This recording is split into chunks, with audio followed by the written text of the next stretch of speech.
daily soccer podcast with the Global Sports Podcast Network. Hello and welcome back to the Daily Southampton, part of the Global Sports Podcast Network. My name is Greg Elliott, and as always today joined by my good friend and wonderful co-host, Zach Finch. How you doing, bud? You alright? Yeah, I'm alright, mate. Obviously missed yesterday. Trying to catch up on just timings and bits and pieces and all that jazz. So I'm looking forward to getting back to talking about football, especially where there's the return of real football. Although, to be honest, mate, I can't really say that after the Scotland game. Saying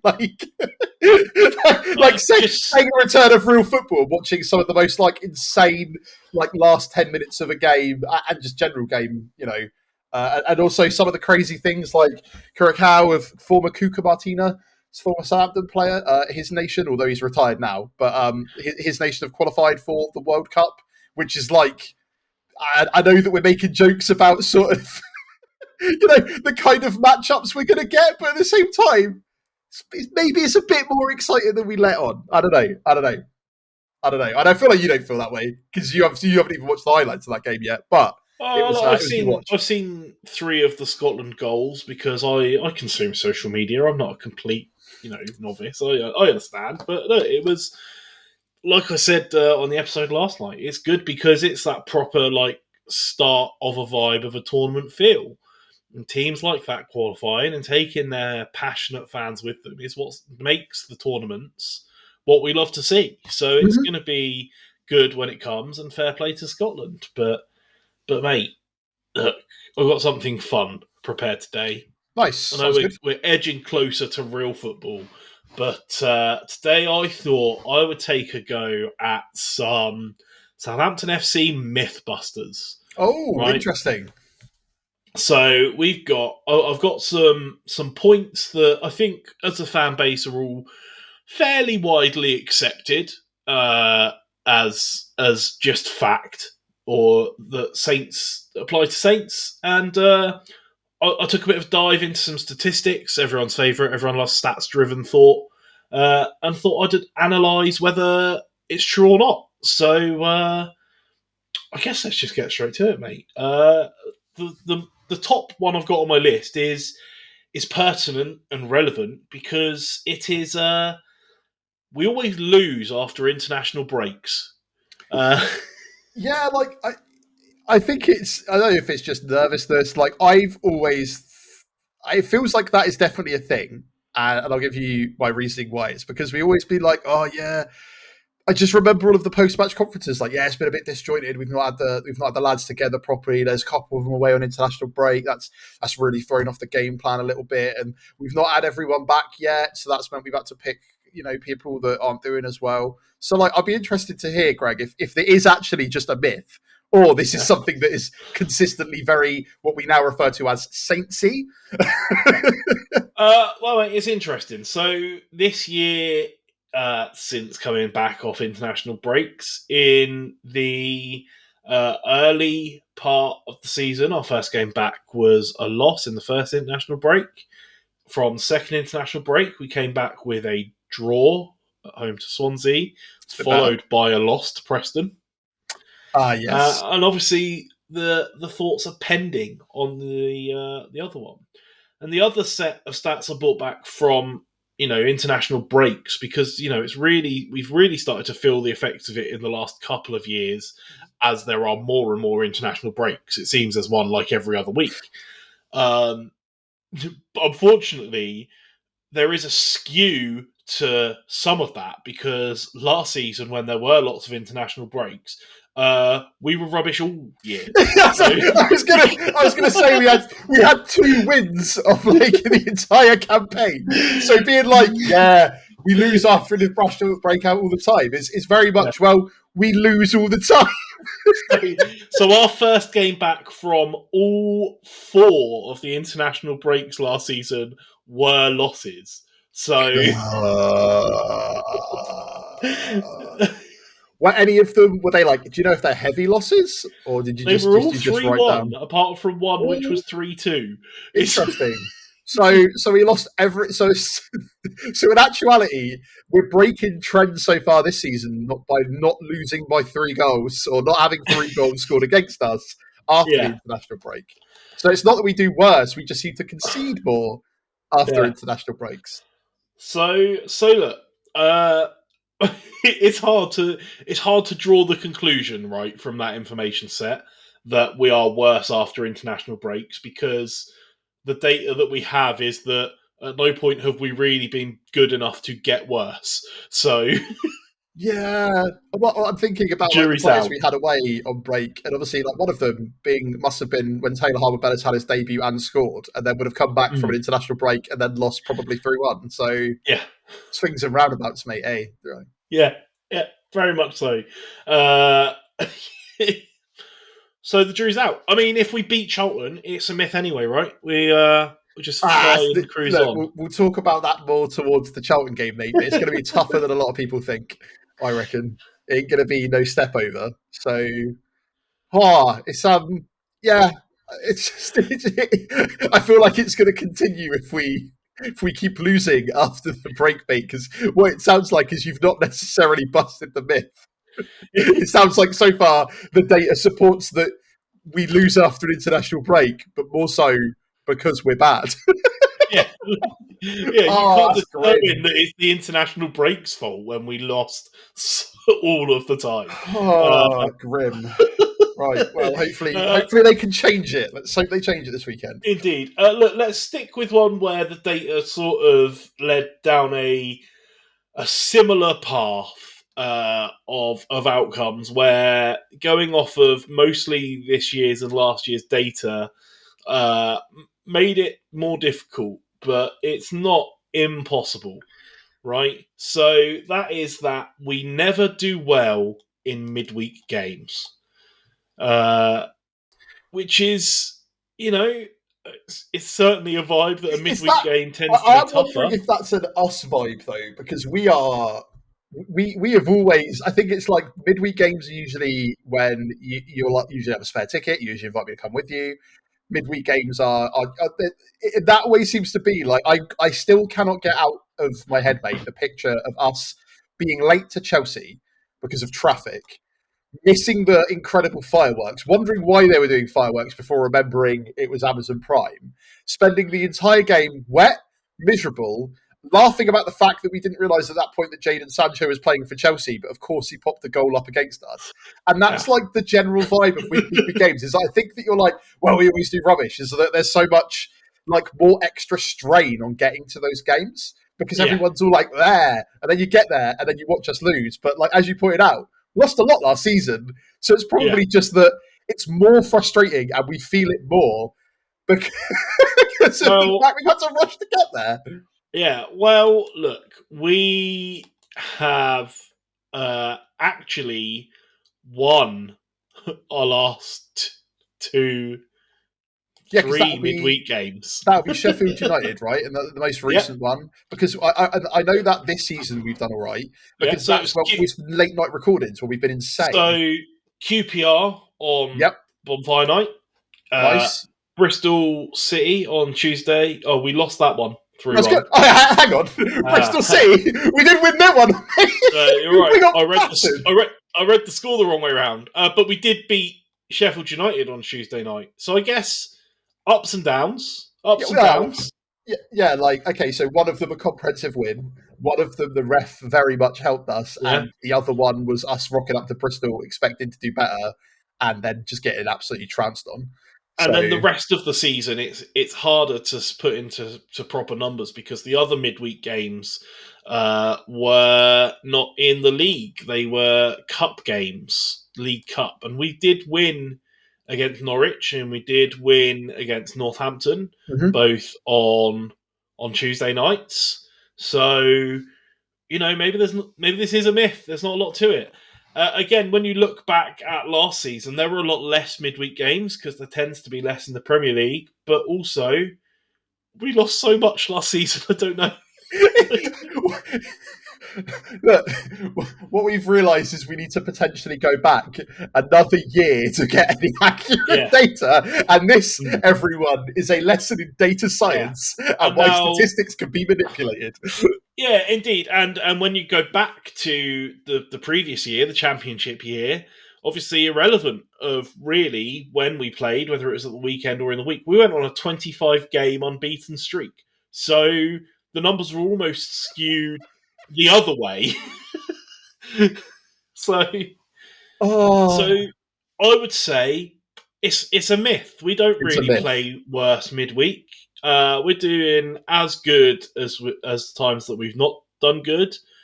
You can't count last season in anything that calculates losses because I think it's safe to call it an anomaly, right? Let's hope that it's an anomaly anyway, right? We don't want that to become the like standard average of Premier League seasons. I genuinely think that it is because of the factors that I've said, which is like people having to rush down, and if the performance isn't fantastic, it sticks out in their mind a lot more, so that it feels like we always do bad. But obviously that's changed more recently.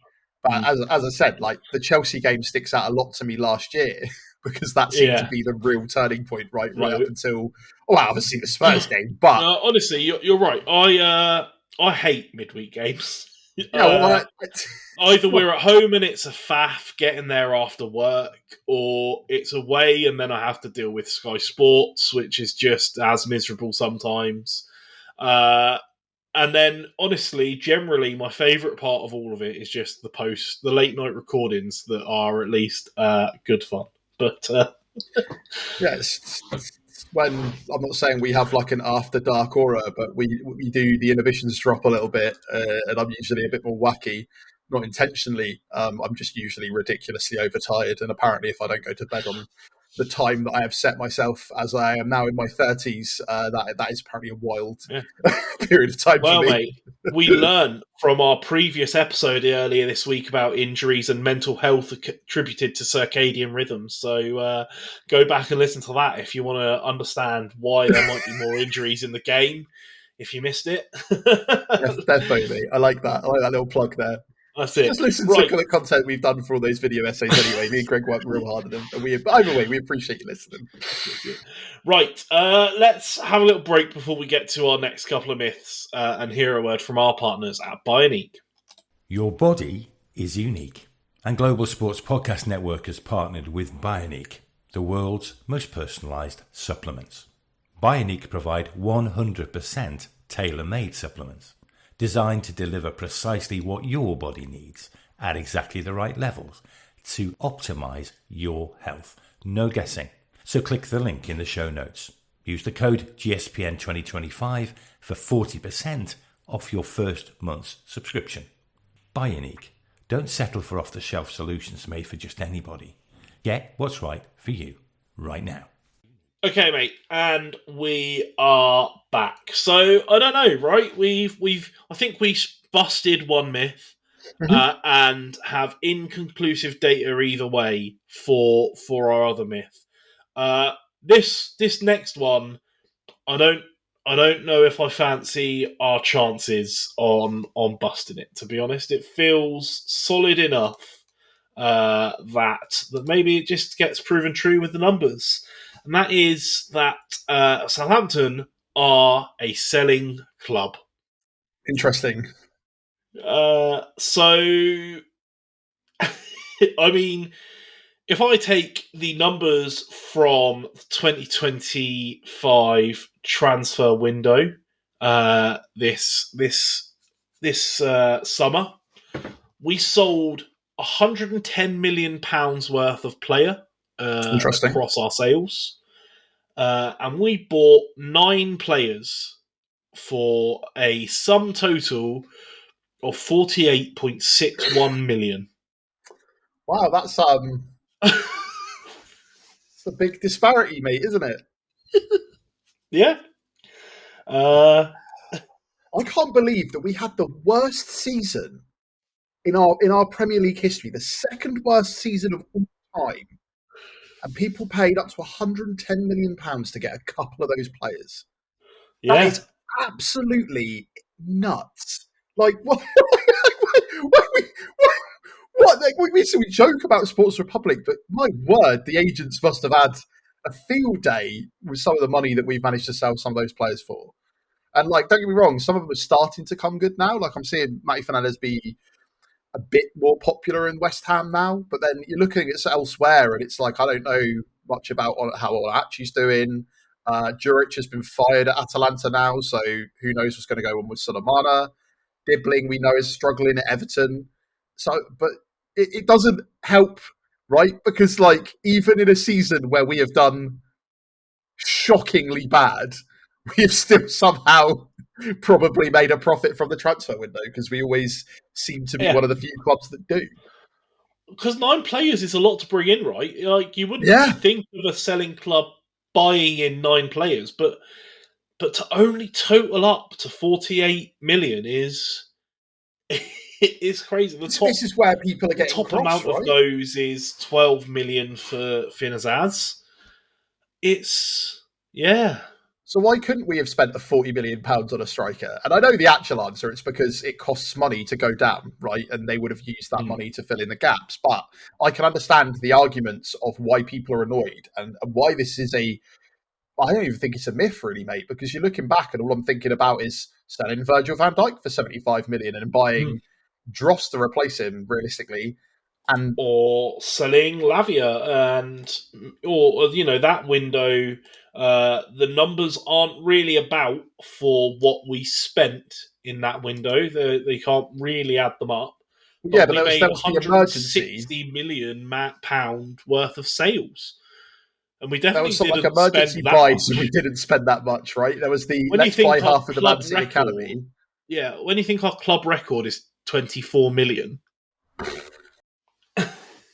Yeah, Yeah. it's unfortunately we will always be seen as a selling club unless we go otherwise. And I understand why they don't want to make, but like it's like you said last season, right? Like Ramsdale was like essentially a statement signing, and his high wages are now causing us problems into this season. And I understand why they didn't want to go all out, but it does make you think a lot, right? When suddenly why there's a lot of criticism around Sports Republic, and not just Sports Republic, like they bought us precisely because of these reasons, right? They even said that they bought us because of the academy. The academy, entirely Dibbling alone at this point is a hugely profitable entity. So unfortunately, we will always be seen that way, but also because a lot of the sort of club legends that and not even for our club, but like legends from other clubs that have come through our system, right? You're looking at Gareth Bale, Lallana, Oxlade-Chamberlain, all that kind of stuff, right? Theo Walcott before he made his return.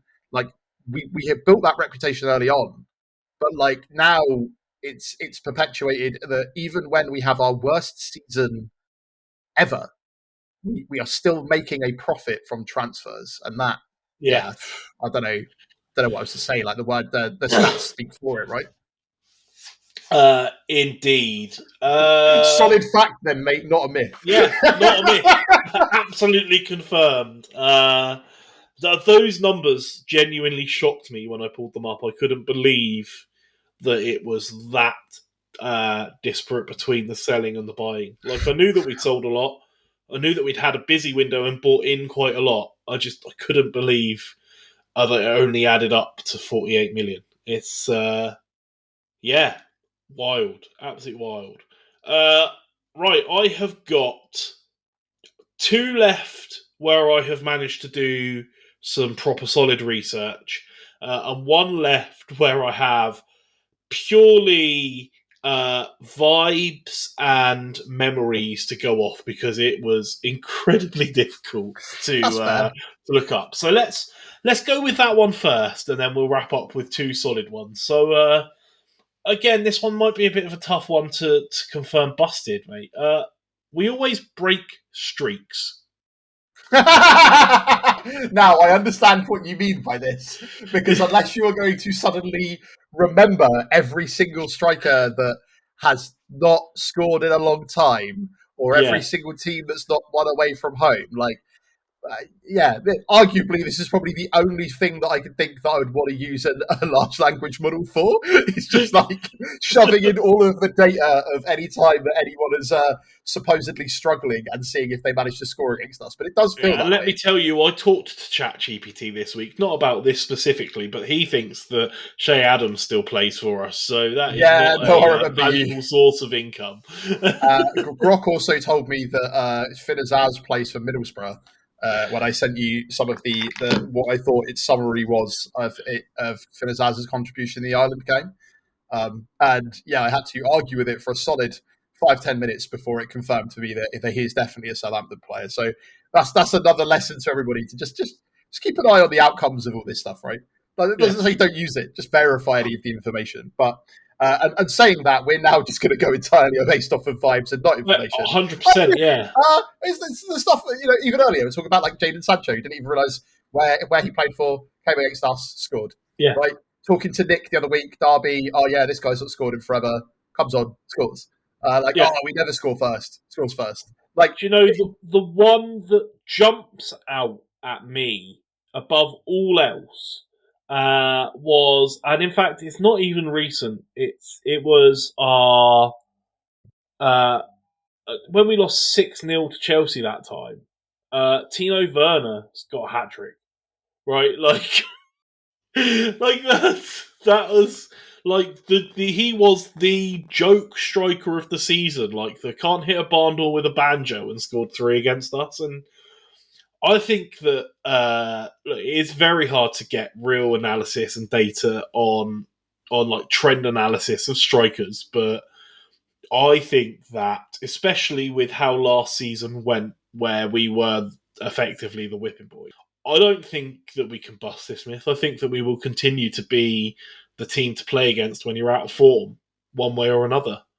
yeah, but I also feel like that's how a lot of other teams feel as well. Although there is some data, like I've just had a look as well, and it's like Leicester City ends home losing streak with victory over Southampton. They broke their nine game home losing streak by beating us. But that was also last year. So where I'm at is like, yes, just like we were already going to lose at that point, right? Yeah. So yeah, but also it seems that we break a lot of records for ourselves that are terrible. So, for example, like going on a 20-win, 20-game unbeaten, like losing streak in the Premier League and stuff like that.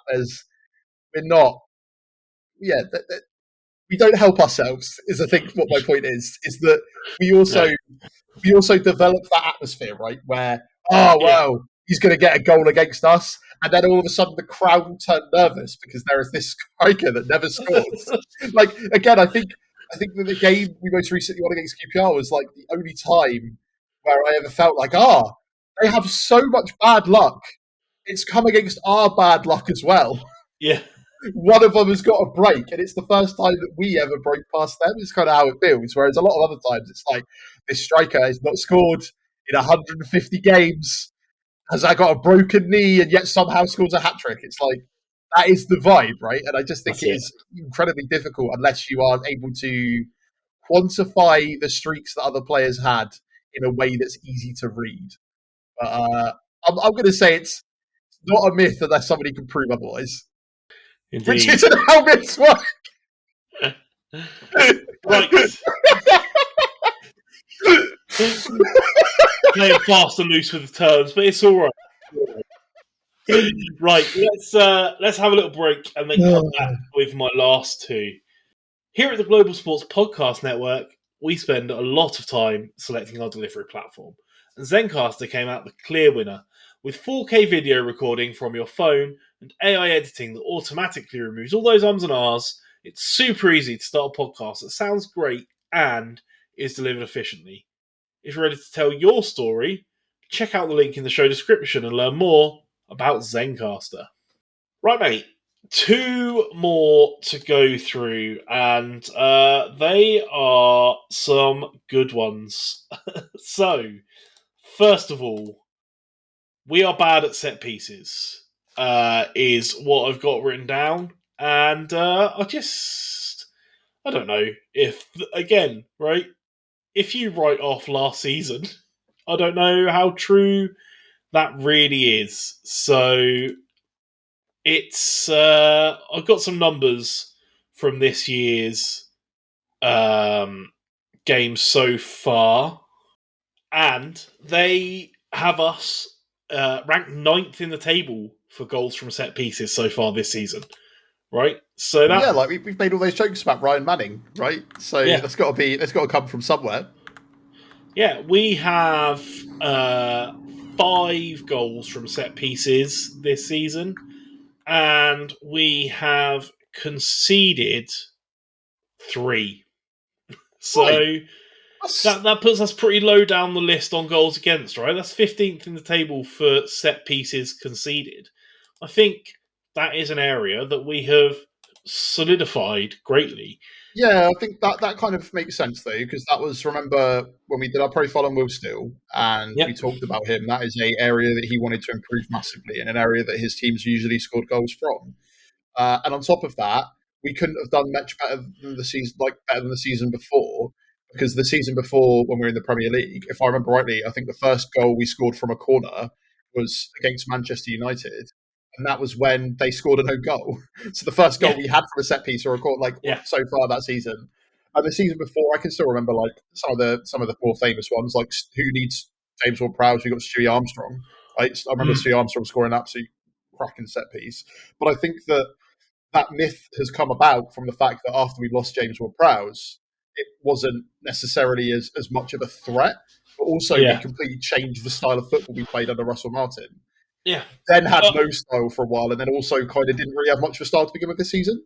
And also in our current form, right, like something that you associate with deadly from set pieces would be height, which is not something that we're tremendously blessed with in our team currently. So, it's like direct free kicks or it bouncing out someone from a corner for a volley or a well worked set piece, but we're probably not going to be scoring many headers from these set pieces, you wouldn't think. Yeah, like most of the headers that we've scored in the last couple of seasons, and to be fair, this is another argument for we actually do, is that like I remember it's Taylor Harbour-Bellis, right? He scored a lot from set pieces, but isn't exactly that tall. But all the players we've had that are tall, you've pointed out, Damien Downs doesn't exactly do a lot. He's not exactly the profile of player that we think he is just because he's tall.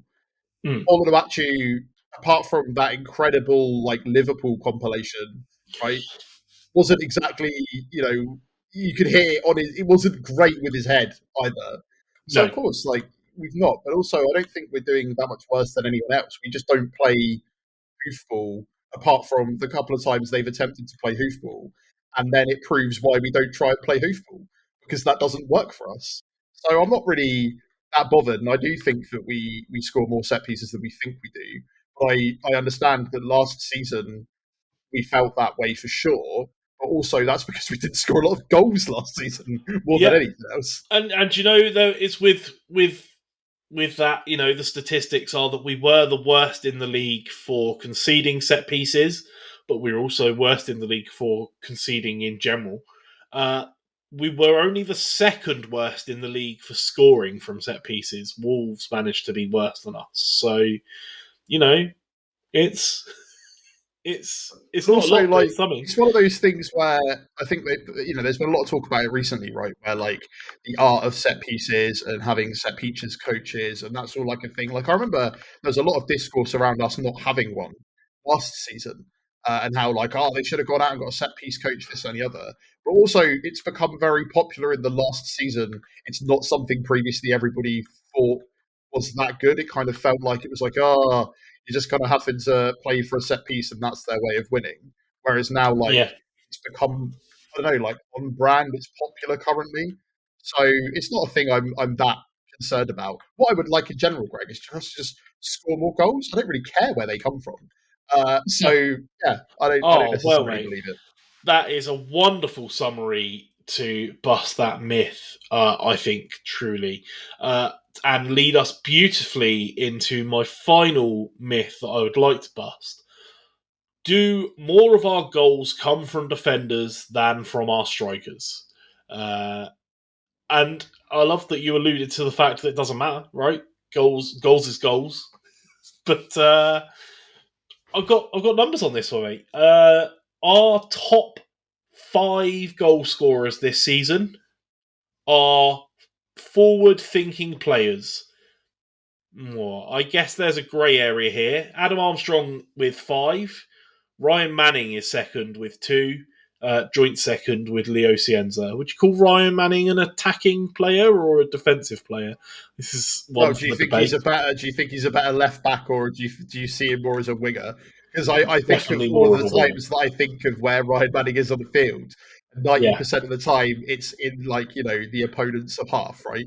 yeah. And occasionally he makes it back, but he's always one that this is the problem we've always talked about with the wing back system, and it's also the problem with calling our system a back 5 that is too defensive. When to be honest, they kind of play as wingers. It's just that we wish we had more actual attacking players rather than Mm, pseudo attacking players.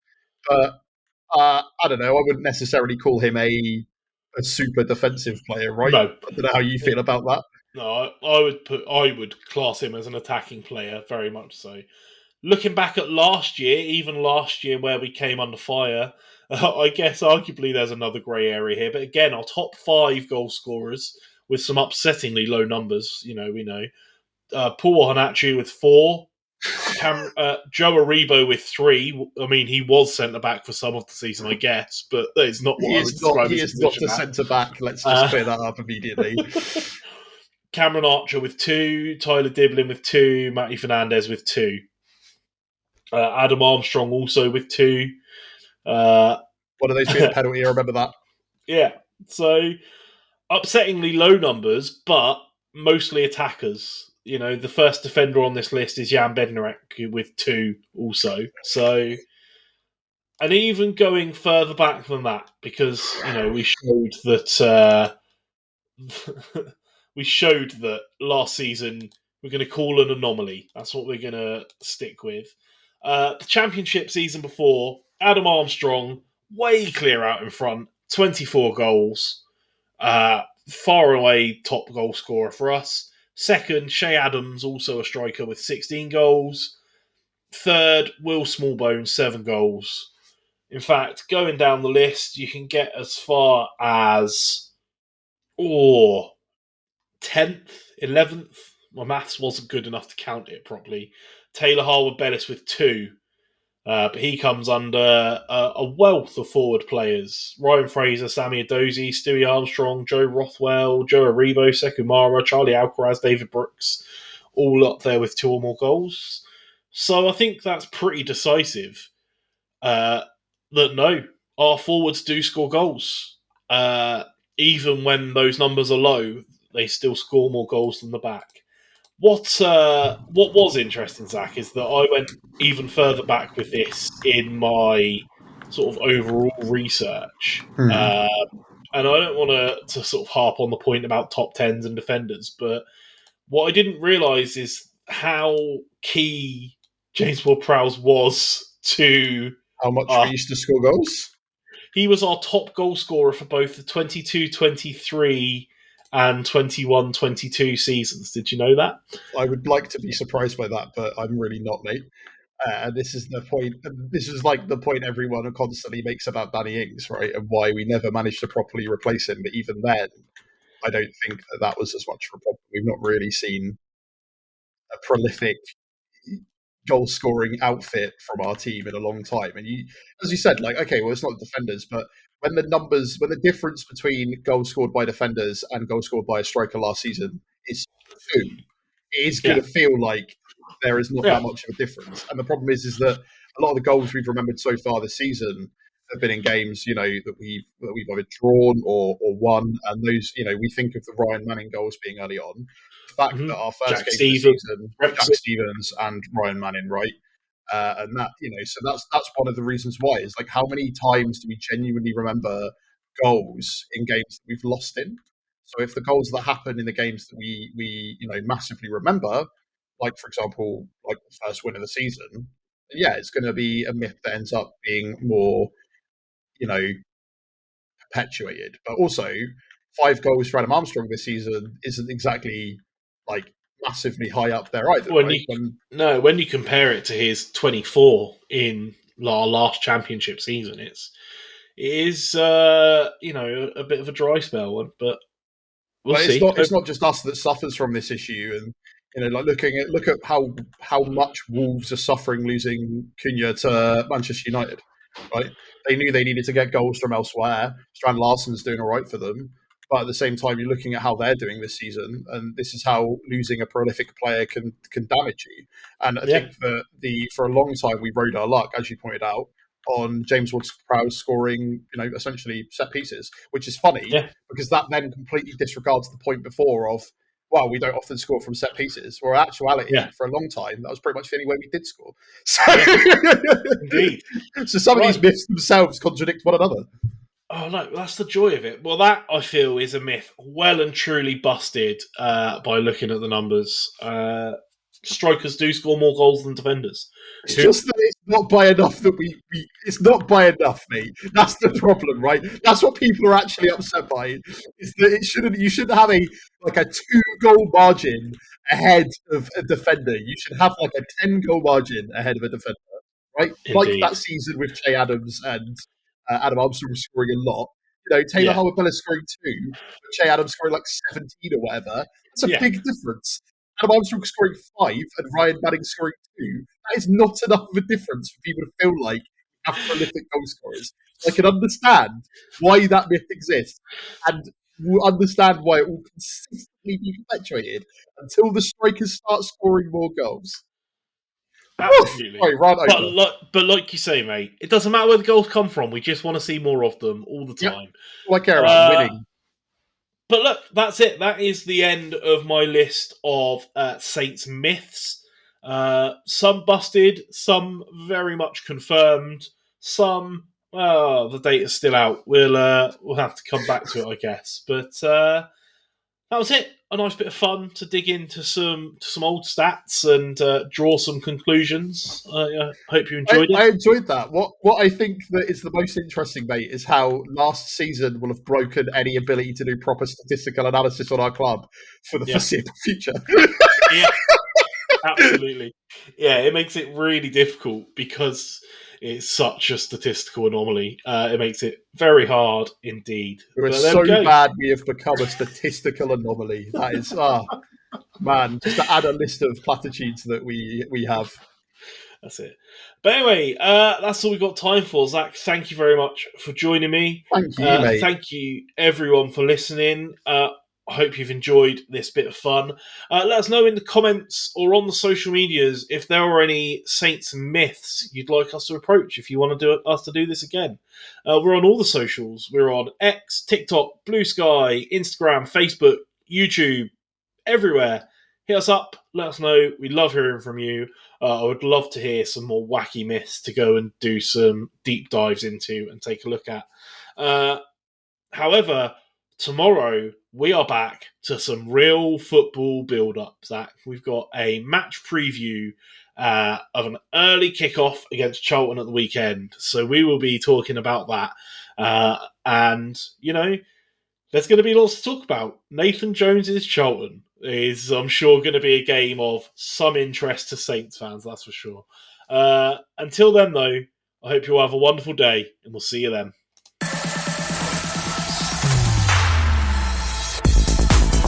Your daily soccer podcast with the Global Sports Podcast Network.